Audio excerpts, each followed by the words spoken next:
look at a Christian Foundations course that's a bit more reconstructed, then I highly recommend it. I've made it really inconvenient for everyone with babies. I'm really sorry. But it goes from 10 a.m. to 2 p.m. and that means we'll have lunch in the middle.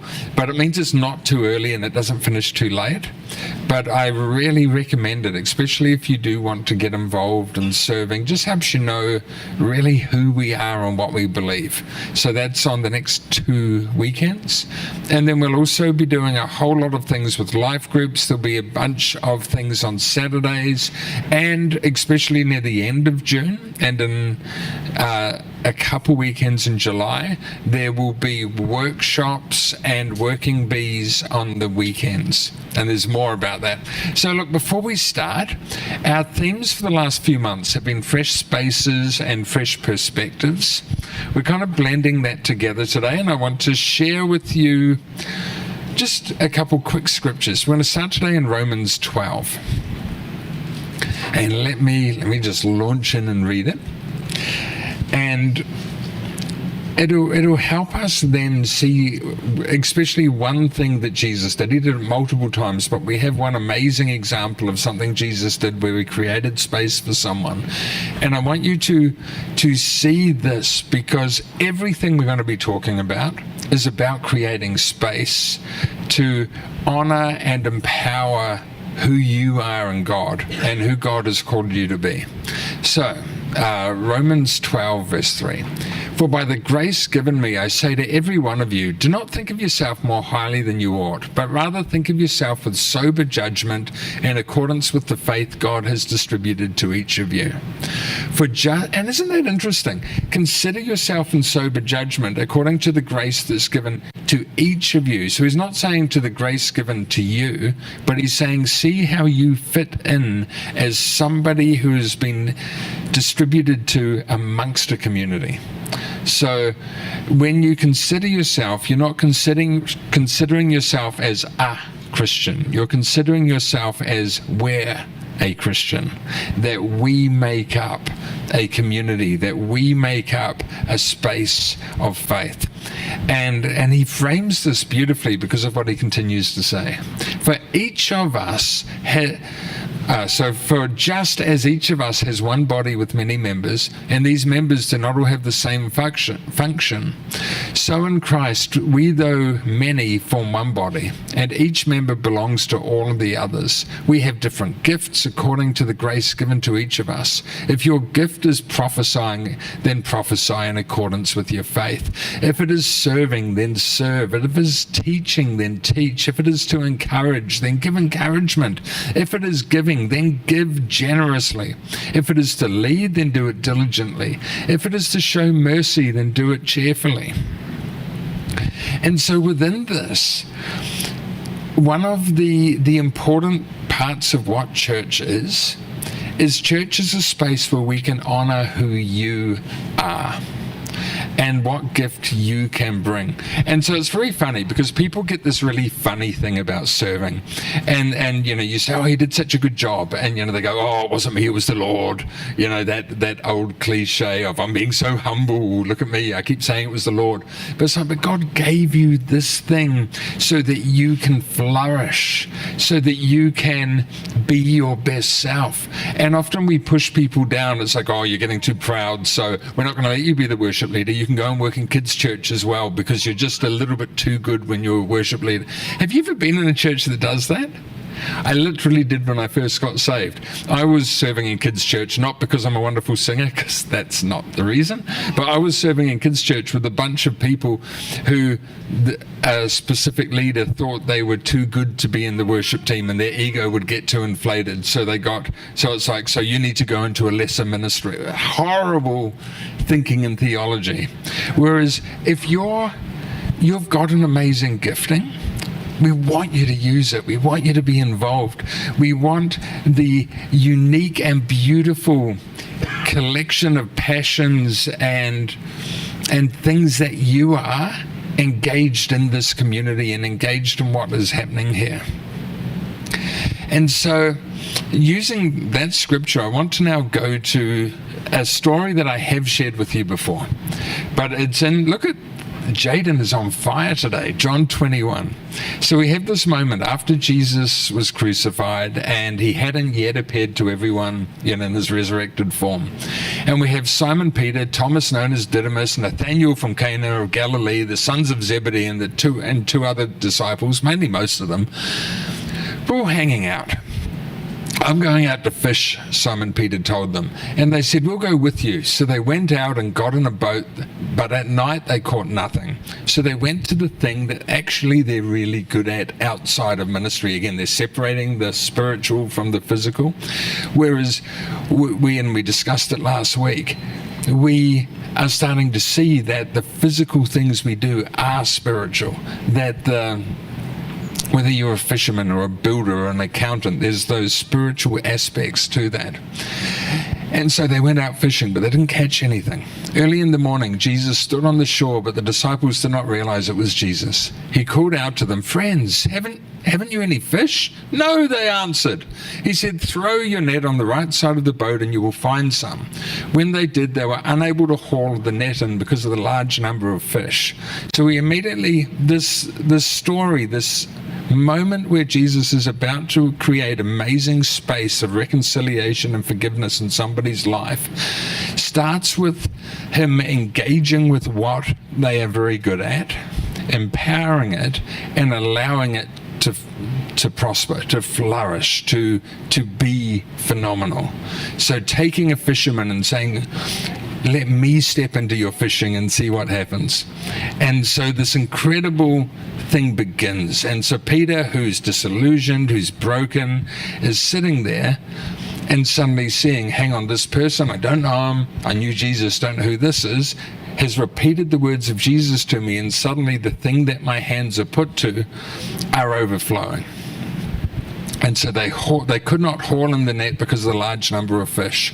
When the disciple whom Jesus loved, who's the author, said to Peter, it is the Lord. Then the disciple, as soon as Simon Peter heard him say, it is the Lord, he wrapped his outer garment around him, for he had taken it off, and he jumped in the water.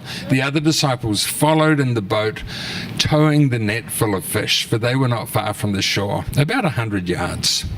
When they landed, they saw a fire of burning coals there with the fish on it, and some bread. Jesus said to them, bring some fish that you have just caught.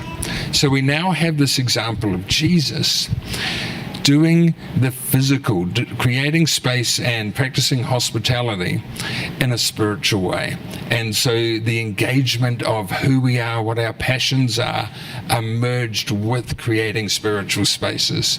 And so he's cooking. And last night we were cooking, we had a group of pastors over, and it was phenomenal.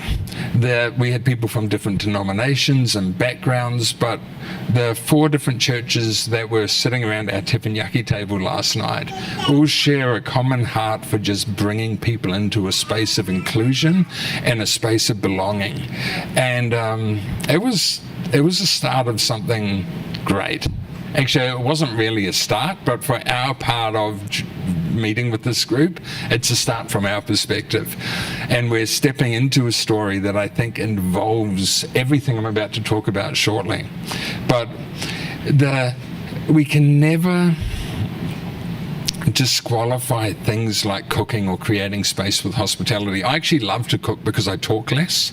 And when I talk less, it empowers other people who would normally defer because I'm there. It allows them to have a voice. And so cooking is an amazing way that I use to lead, in that I empower other voices to be heard at the table. And so, again, I'm going to keep referring to the passions and things that I do practically and how it relates to the spiritual. And so as we go through what we're about to, I want to put yourself in the story, put yourself in the spaces that we're about to describe. So anyway, Jesus is creating a space of invitation for these broken, hurt, disillusioned, frightened disciples. where are we up to? Okay, Jesus said to them, "Come and have breakfast." None of the disciples dared ask him, "Who are you?" for they knew it was the Lord. Jesus came and took the bread and gave it to them, and did the same with the fish. This was now the third time Jesus appeared to the disciples after he was raised from the dead. When they had finished eating, Jesus said to Simon Peter, "Simon, son of John, do you love me more than these?" Now, I know I've shared this with you before. For those who haven't heard this, I need to explain a little bit about the Greek language. There are I think there's 7 words that are translated as love in English from the Greek. There's 2 words here that are both translated as love. One of the words is philia, and I may be pronouncing it wrong, philia, and the other one is agape. Now, to simplify it, agape means, do you love me with everything that you have? Do you love me in a way where you would surrender your own life for me? Are you completely enraptured in me? Now, philia is still an amazing love, but it's the love you have for a friend.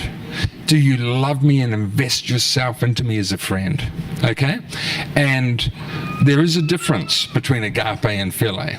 Like, it's not a bad thing, but you wouldn't, I have to be careful how I pronounce the word because it could sound dodgy.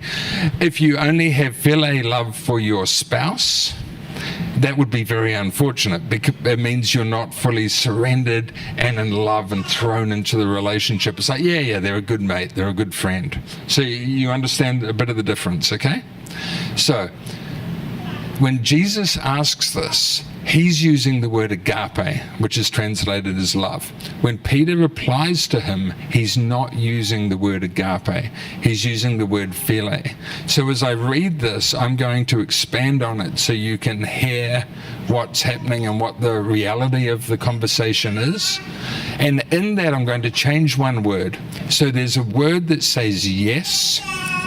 To phrase it correctly according to the translation, I am going to change the word that you read into no.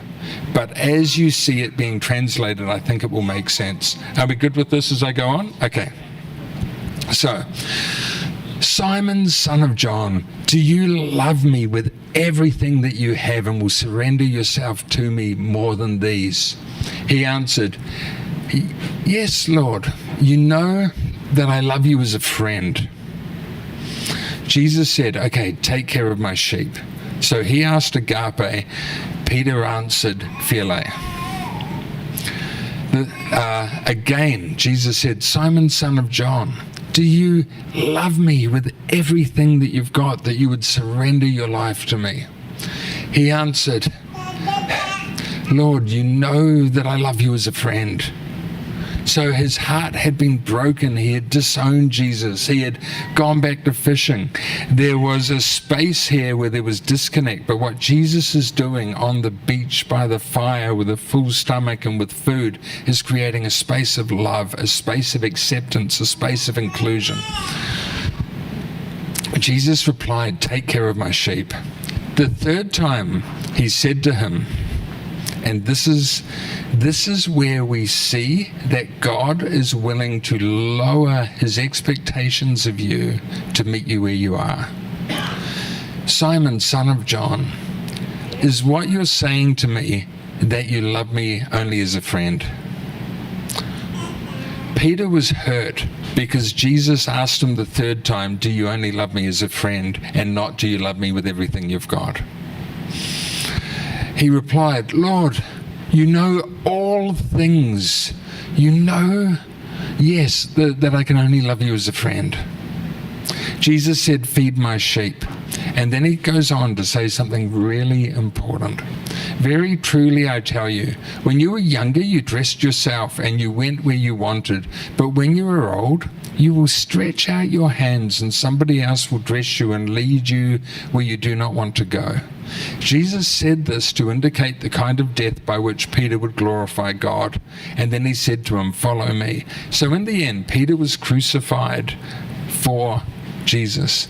Peter laid down his life and surrendered his life to Jesus. So in the end, his love for Jesus was agape.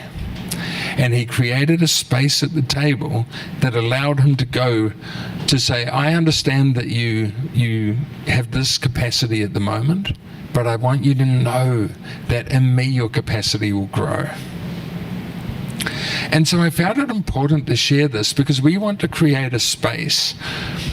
And we already have created a space. But as we grow as a church, as we step into a next season beyond 2025, we want to have spaces that allow this to continue to be a community that allows people to be at home and safe where they are. And then give them the potential to grow. Give them the ability to see, okay, you see yourself here, but one day you'll be there.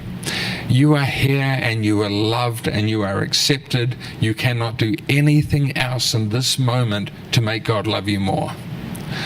But in that, you will also increase in your own life and in your own capacity. So you're okay where you are. But we are on a journey. When you're walking up a mountain, you can stop and enjoy the view at every step of the mountain, but know that you are climbing. And so we want to create a space that is inviting. So we already did. 6 years ago, we moved into this building. We got busy with fiberglass and we went for a kind of a cartoony, surreal Disneyland, Harry Potter sort of a vibe with fake books and moving bookcases and folding doors and all of that. We will be throwing all of that out and we'll be doing something new. So on the 1st of August, we are beginning renovations where we are tearing this whole floor back to what it was. And by the 31st of August, we are going to be moved to the 4th floor of this building. So this year, it was going to be 31st of October. We've done a lot of negotiating. And so it's exciting because we'll be paying slightly cheaper rent. And our rent was going to go up by $15,000, by the way. We've managed to go into a space that doesn't feel, it is smaller, but doesn't feel too much smaller. And we're going into a space, which I'm going to take you to later, where we are able to create some really exciting things for the future of this community. And so the renovation costs we're still looking at the moment, but we are going to be doing a vision offering for the next few months, and I'll talk about that shortly. But there's exciting things happening. And so the big move is happening in August. We have 4 weeks. We're getting some rent-free months. A few other things are happening. It's going to be cool. And so the first step of this is, I don't like to do things small. If we move house, we move job, we have a child. Like, we try and do everything at once. And so this is a good opportunity to look at our brand, to look at our logo, to look at everything we are as a church. So if we can put up the first slide, let me introduce the new logo for Inspire Church. This has been a lot of backwards and forwards. To give you a little bit of the thought behind it, we have these squares can represent spaces, but also people that are thriving and impacting, but also moving and sweeping away from where it was into new spaces, because we're aware as a church that many people go and impact on communities outside of this, that move on to other countries and other churches, and so that impact grows. The colours have been a lot. There's threads of conversations about the colours and about the representation of inclusivity and diversity within this community. And so the squares represent that. Even the font that we've gone with is that we are not confined by the boxes that we might represent, so we sit outside of the box, and we also are not too overbearing in our presence as a church, but also defined in who we are. And so we didn't want something too bold and something too light. So we've really tried to be careful. The blue of Inspire still echoes to the journey that we've been to in the past, and allowing to actually honor the different logos, the different stages of what's brought us to this moment. And so outside of Sunday mornings, the space will operate as the Inspire space. So the next logo is very, very similar. And just, again, when you see branding on the building, when it's the Inspire space, it's the spaces we're creating for, yes, for commercial rental, but more for people, organizations, NGOs, and not-for-profits to be able to make an impact within this community. And so we're being very intentional about creating rooms that can be used by others and can be accessed by them. So something you'll see that's different on the next floor is a lot of the spaces we have are not interconnected, which means that we can give somebody a passcode and they don't have access to the whole building. And also that means people can have access to that almost 24/7. And so there's some interesting things we're doing there. So let me show you the space. Now, I've been a little busy. This has taken over 100 hours. Have you got your hand up, Holly? Can I ask a question? Could you wait till the end just in case it gets answered? Sure. Cool. Yeah, just because there's a lot to share. So I'd love to, hopefully what I share answers, and then... Actually, no, because it's not a question specifically, actually, rather a request. Sure. Is it possible you can share with us carefully, what, as you go through this, what is definite and what is, like, your vision or your dream? Yes. Because my brain works in those categories, and I know that yours doesn't quite, but it's hard for me then to see where all these pieces fall. Cool. You see what I mean? Yeah. So everything I'm sharing today is definite. There's no hopefullys in what we're sharing. Cool. Thank you. Great. So if we go to the next slide, I've been spending about 100 hours on a scale model of the new space. When you look at this later, I've noticed some adults are not aware that Lego is not structurally sound. So please don't lean on it with your body weight. I've almost had to slap some people because they're like leaning their body weight, and I can see the Lego bowing and things. But this is almost to the centimeter accurate. It's to scale. Where is it? I know you can't see me over here. Hang on. That is 1 square meter. And so the space that we're looking at is we have a large patio area out the front next to the garden that is managed by the mall, although hopefully is that we are negotiating with the mall to see if we can have some chickens in the garden. It's like a Hamish thing. Some people tell me it's too hot for chickens. I'm sure they can live in the sun, but wouldn't it be nice to have eggs? One thing we will be doing is having a barbecue so that I can come in and cook for the creative team and give them breakfast, that some of us can go into a roster and cook lunch after church. So we're going to have a lot of seating out here. We have a lounge space here that we'll be able to use. So being able to have shared lunch and actually use an outdoor space. Because we have that unit, it is a public space, so the barbecue will get put away outside of services, but the seats are available for public use outside of Sundays, but then we very much use and manage that. So we're taking 4 units, and at the moment, it's good to use this, there is a wall here, so that's a unit and this is a unit. Then there's this one and a space here. And so we're fitting it for Kids Church. We're also looking again how it can be used by other people during the week. So let me show you each of the spaces. Go to the next slide. Again, we're starting with each room, we're theming a little bit.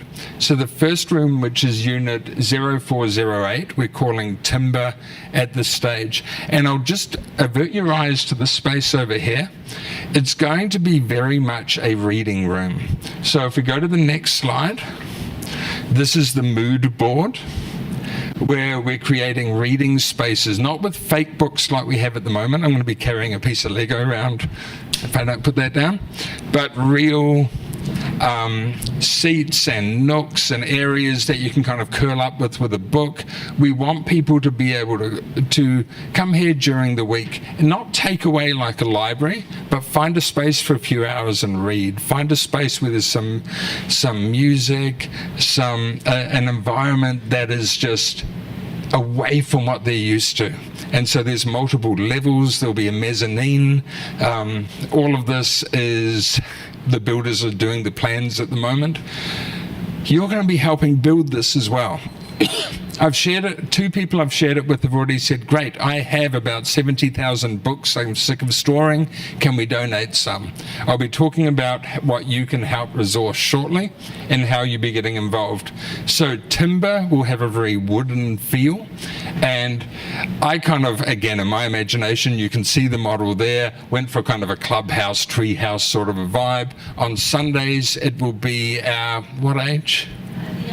Yeah, what age is that? It's like 6. So the 7 to 12s will be using it as their kids' church room. So that's the first one. The next room is linen. There's the Lego model. Now you can, okay, next room is garden. Cool. Can we just go back, Jaden, to that last slide? So when you're looking at the Lego model, this unit we're splitting in 2. So the entrance goes there, and it's got these nice reading nooks, quite fun. Okay, the next one I want to show you is the garden, which is a central hub for the church. It'll be used as our sprouts room on a Sunday. We can go to the next slide. The theme for the kind of signage and things like that will be paper, but it's 3 of the 4 walls are glass. That will be where we have water for when we're doing hospitality or making drinks and things like that. It will be more of a lounge feel with a dining room table and some lounge seating. And just, again, a space for our very young kids. There is potential in May. We may be taking a 5th unit where we're going to see how we go, and then there is a unit available in May that if we have to move the sprouts, then we will be able to, because we know there are so many babies in the church. So we're prepared for that if we need to. But this will be using real plants, so avert your eyes over here. And this is the vibe of that room. We've called paper. I actually think we're changing the word to garden, aren't we? Yeah, so it will be garden. And it will be a nice oxygen-filled space where you can come throughout the week and relax as well. Now, the next room I want to show you is linen. There we go. If we go to the next slide. This is also a kids' church room. This will be the largest one. We will be hanging hundreds of strips of fabric from the ceiling. It will be a very warm, calming room. The lighting will allow us to change the color in the ceiling and change the color of all the fabric. A really nice space for small workshops and for groups to come in. If you've got a support group, or we have, a gathering of up to 15 to 20 people, they can use that room, a really nice setting with a projector and things. And this is for our really noisy kids. And so a nice way to kind of put them in an environment that's a little bit quieter. With all the fabric, it will absorb the sound and things like that. And so I think you'll see the Lego model in the next slide that will show you where that is situated. So that they share one unit that's divided, and that allows for storage underneath and a mezzanine on top. And then the last unit I want to show you is the auditorium, which at the moment we've called Mosaic. That may change. And so if we go to the next slide, I've actually only got a mood board of lighting. We're moving away from all our LED big squares. Thomas, turn on the house lights for about 1 second, 2 seconds, and then turn them off again. So our current house lights look like this. Okay, turn them off. I can't stand them. So we want to go for more of a warm Edison bulb feel throughout the whole place. So we're looking at that at the moment. The ceiling is the same height as ours, but because of past tenants, there's quite a lot of aircon, and it's very industrial. It was recommended to us to put in a false ceiling, which we do not like. We're also moving away from black. So it will be darker grey at the auditorium end, and then it will move towards lighter grey at the back to almost white by the windows. We'll have some nice window seating where we can do storage for the kids' activities that we do throughout the week. And all of these hanging lights, which will be able to dim, and it'll be really cool. So that's the space. Is there another slide? I don't think so. Just the Lego model which doesn't necessarily show it, but it does show where the barbecue's going, which of course is the most important bit. We're going to get Jörg cooking German sausages, and our garden with hopefully the chickens, unless it's really not healthy for them. So, are there any more slides? Yes. Okay, this is probably the important slide. So as we move and think about this, we need you to be involved. So I'm just going to give a moment, and then I'll step back into it if that's okay.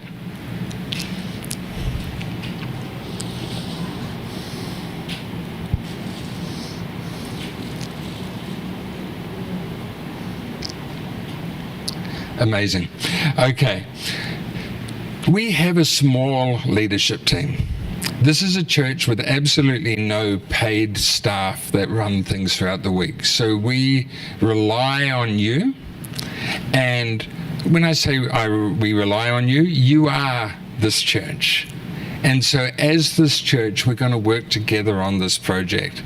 Now, moving in June, we're doing all of our submissions. It's June today. This week, we're literally starting our URA submissions, getting the line drawings for electricity, for building permits, for all of that done. They will be submitted by the middle of the month. They will be getting approved in July, whilst most of us are on holiday and traveling and taking sabbaticals and things like that. During July, those of you that are here, those of you that are part of all the expat groups and look at all the furniture sales that are going on and things like that, are going to get busy shopping. And so of course, this project is going to cost around, I'm just doing quick maths. We're actually sitting down doing the maths this week. So the pre-math figure is between $100,000 to $200,000 that we will be raising to do the renovation and move. Now that renovation isn't just there. Upstairs is going to be almost covered by the rent subsidy we're getting. So it's going to be around $50,000, but we also have to reinstate this floor. And so the reinstatement cost, we will be very transparent as those figures go out. And I'll be talking to you about how we're doing fundraising in just a second. But beyond that, another way you can give, another way you can practice generosity is by shopping. And so things like wood pieces, oh, look at that. Typo in the third word. Wood pieces or panels that are square that can be cut square, wooden boxes and barrels and vases and crates, mosaic glass that can be broken or shattered, white grout, interesting books in specific fields like medicine, cooking, architecture, art, design, fashion, and the natural world. Please don't bring Christian books unless we've had a conversation. We're going to be very careful about that. Books that may be damaged or weathered that can be turned into art. Plant pots, please don't do plastic. Interesting designs, ceramic or terracotta, acceptable. Plants only needed in mid-August. And a variety of Edison bulbs. That's our first shopping list. I will share this slide, by the way, in the app. So that'll be there.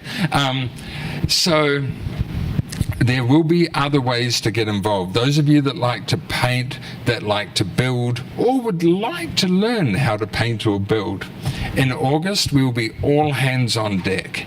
Where the builder that we're partnering with is really committed to keeping the cost as low as possible, and he would love to have volunteers working beside. We've also reached out to our mission partners already and talking to them about getting involved. So Here With You, the Brain Tumor Society and different groups. What we do not want, and this is important when we talk about missions, is to have, oh, these guys are working on Thursday. If we're doing a working bee, we want our missions partners, the other people in churches that rent this space, and us working side by side. You working side by side with a Bangladeshi worker who is recovering from an injury but still able to do some things to volunteer and help the space that has been helping him, to support that people serve a space that has served them. Reciprocal partnership in missions is so important. And so we never want to have people on the side doing their thing. We want to be working together. And so all of that is in the process of being organized right now. And so that's fun. Now, for giving, this is the practical thing. If we go to the next slide, we still have our normal Pay Now, which is a fee-free way to give. For those of you that use credit card, or for those that are connected to our community that are overseas, I'm looking at the camera at the moment, you haven't been able to give currently because we don't accept any form of online payment other than with bank transfer in Singapore. We now have Stripe. So with Stripe, you can pay by Google Pay, Apple Pay, and credit card. So they're separate QR codes. You can pay now in Stripe, but it does have additional transaction fees. So I just want you to be aware of that. That is a platform. It's not a direct thing. So we will be this week, we're in the midst of it, we've started it. Early this week, we're preparing a letter. Now, you as members of the church that are here, many of you have come to me and said, look, I've got friends that still call this their home church, but they're no longer in Singapore. We will be reaching out to you because we don't want to reach out to people that Haiti and I may have lost contact with, but you're still friends with. But we would love for you to be able to talk to people that you're friends with, that consider this church a valuable part of their life, to be able to say, hey, this is what we're doing. Can you partner with us with it? And so there will be a letter and a video that we're preparing to help you with that conversation. And so again, we're going to be transparent. As somebody who has been in churches for over 30 years, I always have gotten nervous in vision offerings and building funds and moves with churches because of how people have been manipulated and controlled around the area of giving. For me, the way to avoid that is absolute transparency, and also to ensure that anything we do is framed within, this is not to earn favor. You are loved by God, but your gifts and your gifts and who you are, we want to value and give you space to be involved and partner in what this thing is. So it's exciting. And so that's that. I don't think there's another slide. So I know it's 12 o'clock. I do understand if some of you have to go, but would you like to see the new space? So what I'd love to do is we will quickly go upstairs. Kids Church will keep going. Hey, so I'm looking at you for affirmation on this. Kids Church will keep going, so you can leave your children. They won't see you sneak away. We're going to go up to the 4th floor. I'll show you, so you have to keep all of this in your memory. I'll show you the different spaces. I'll answer a couple of things here because there's no aircon up there. The capacity of seating is 120 to 140 seats. And we'll see it, and I'd love to come back here. I'd love to get Jürgen Felipe up on the guitars. We'll pray quickly, and then actually while we're up there, if any of you want to order lunch, you can. Our neighbor is a very cute plant-based Japanese restaurant who do $7 bento boxes. And I've sampled everything on their menu except for one because I don't like stew. And the food's really good. So we'd love to support them as well. So they're ready to make you lunch today if any of you want to order. So it's $7.90, I think, or it's another $3 if you want some miso soup, an oat bar, and a drink. It's really good. $10 for lunch. Awesome. Okay, how are we going to do this? I'm going to put my mic down. I'm going to open the back door. Leave your stuff on your seats and come and follow me. Oh, first, are there any questions that we need to address before we go up? Good. Okay, let's go.